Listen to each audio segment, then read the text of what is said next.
আজ আমার শাশুড়ি মায়ের 11 দিন চলছে। 11 দিন হলো উনি আমাদের মাঝে নেই। তো বাড়িতে ওনার নামে আজকে মন্ত্র পড়া হচ্ছে। আমার হাসব্যান্ড বাড়িতেই আছে দেশে।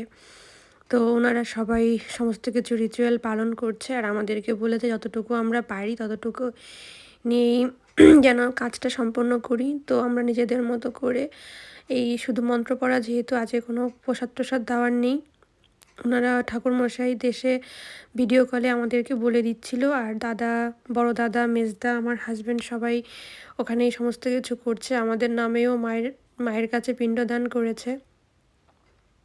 তো এই হচ্ছে ঠাকুরমশাই ভিডিও কলে আমাদেরকে বলে দিচ্ছিল কখন ফুল নিতে হবে, কখন জল নিতে হবে। তো আমরা আমাদের মতো করে এখানে মন্ত্র পড়ছি। তো এই হচ্ছে ব্যাপার। অনেক কষ্টে যাচ্ছে দিনগুলো। কি করে যে মা এত কষ্ট পেয়েছে, আর আজ উনি আমাদের মাঝখানে নেই। তো ওনার আত্মার শান্তি কামনার জন্যই সমস্ত কিছু। এরপরে শনিবারের দিন বাড়িতে প্রোগ্রাম রেখেছি আমরাও, আর দেশেও ওনার নামে প্রোগ্রাম রেখেছে। সবাইকে ডেকে মৎস্যমুখ করাতে হবে।